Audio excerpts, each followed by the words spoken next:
स्वागत है, अभिनंदन है।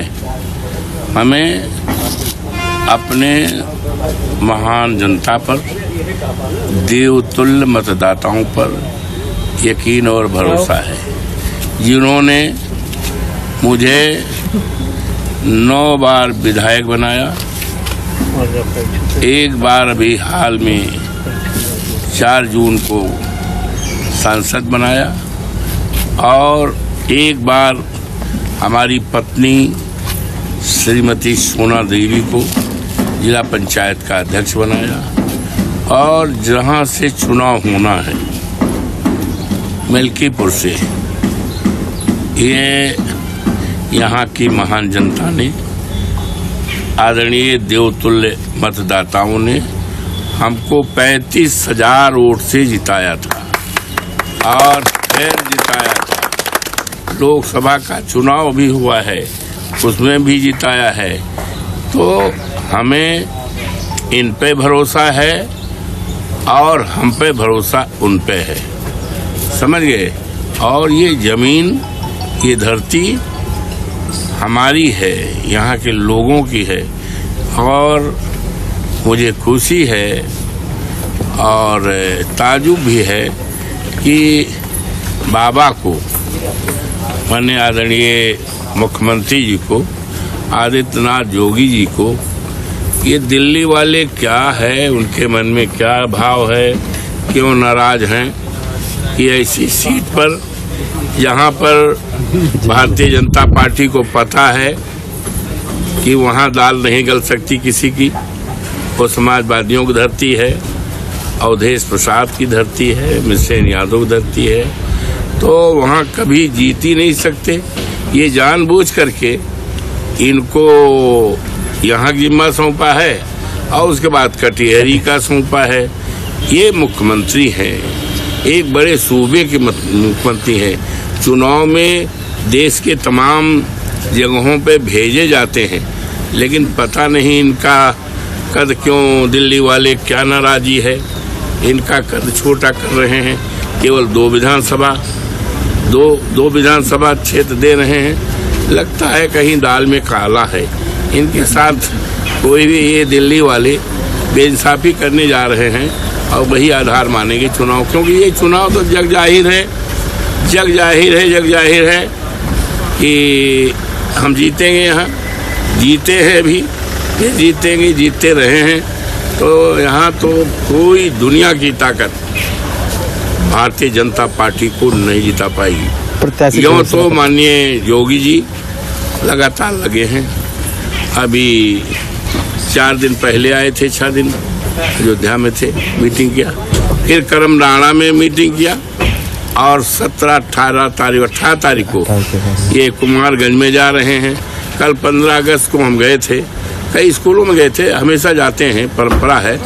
तो कई स्कूलों में ये लोगों ने बताया कि आज यहाँ अधिकारी आए थे और कह गए कि 7 साल के ऊपर जो बच्चे हैं सबको मुख्यमंत्री आ रहे हैं, सबको चलना है हर हालत में, और जो नहीं चलेगा उसकी मान्यता खत्म कर दी जाए।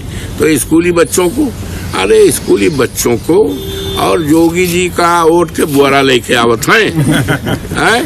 बोरा तो हमारा है, हमारी रिश्तेदारी है, नातेदारी है, हमारे लोग हैं और बिरादरी के लोग मेरे साथ हैं। तो यहाँ तो दाल नहीं गलनी है। और मैं स्वागत करता हूँ। आज अगर चुनाव घोषणा होती है तो बहुत अच्छा है। हम तो चुनाव के लिए तैयार बैठे हैं, सब लोग हमारे तैयार बैठे हैं। कल पोलिंग करा दिए, कल करा दें, कल सब हम लोग चुनाव में नहीं, हम तो हमेशा चुनाव लड़ते हैं, रोज लड़ते हैं। चुनाव जीतने के बाद हमेशा लड़ते हैं। अरे भाई 4 जून को चुनाव हुआ, हम बैठे थोड़े हैं, हम तो लगातार लोगों से मिल रहे हैं, काम कर रहे हैं, सुनवाई कर रहे हैं और हर तरह से उनकी मदद कर रहे हैं। तो इसलिए बढ़िया है, स्वागत है। और आज घोषणा हो जाए तो सबसे बढ़िया आज मुहूर्त भी है हमारे लिए, बहुत बढ़िया है। और योगी बाबा, अरे भाई अभी कल आए, परसों आए थे करमडाड़ा में। यहाँ जरूरत है महंगाई के बारे में नहीं बोले।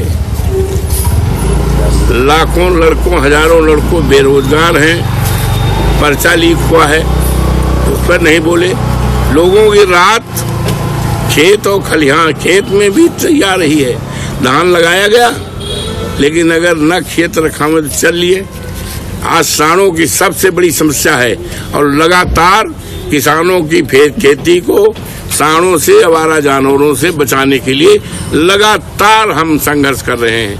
यहाँ कम से कम सैकड़ों बार धरना दिया है, मुख्यालय पे धरना दिया है, ब्लॉकों पे धरना दिया है, और राष्ट्रपति और राज्यपाल को हमेशा मैंने वो दिया है।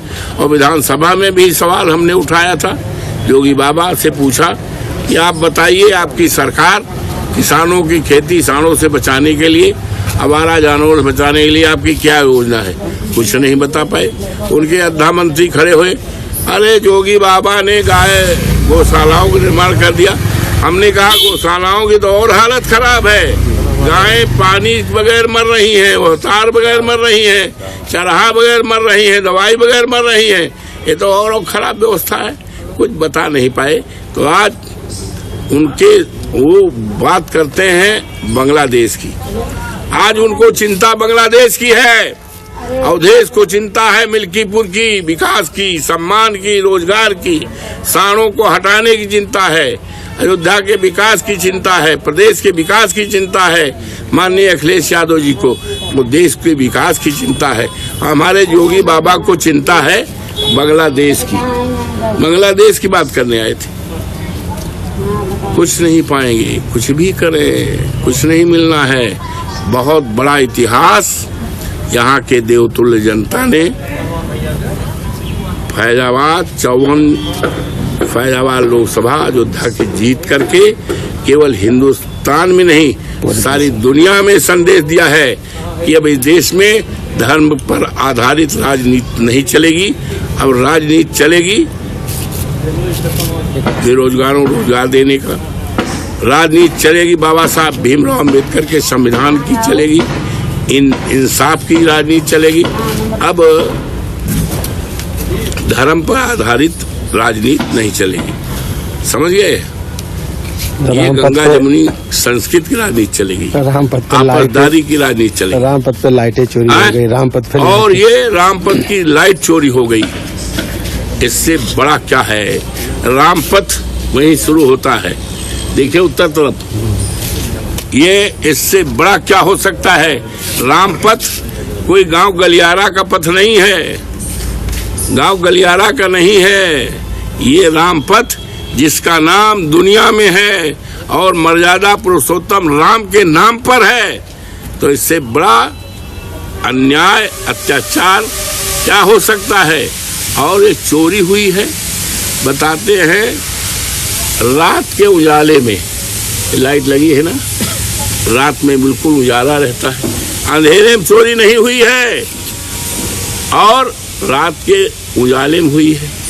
तो ये चोरी है या भ्रष्टाचार है? चोरी है या भ्रष्टाचार है? दोनों हो सकती है, दोनों की संभावनाएं हैं, लेकिन इससे भारतीय जनता पार्टी की सरकार नहीं बच पाएगी। सारी उसकी जिम्मेदारी है, उसकी जिम्मेदारी है। और ऐसे समय पे चोरी हो जाए कि बाबा वहीं अयोध्या में बसेरा लिए हैं, चोरी हो जाए। बताते हैं कि चोरी मई के महीने में हुई थी, अप्रैल में जांच पड़ताल हुई थी, तो ठीक ठिकाना सब था, और मई में चोरी हो गई। अरे भैया, मई, जून, जुलाई, अगस्त है। अगर मई में चोरी हुई थी, FIR क्यों नहीं मई में जो दर्ज की गई? आज अगस्त में, 15 अगस्त को, ये अगस्त के महीने में दर्ज की जाती है। तो इसमें बहुत बड़ा घोटाला कहिए, बहुत बड़ा वो है। और भारतीय जनता पार्टी की कानून व्यवस्था कितनी खराब है कि भगवान राम के पथ की जो लाइट लगी थी वका ये नहीं बचा सकते हैं, तो देश की जनता को कैसे, प्रदेश की जनता को कैसे? ये सरकार का इकबाल खत्म है, पूरी तरह से खत्म है, कानून व्यवस्था ध्वस्त है।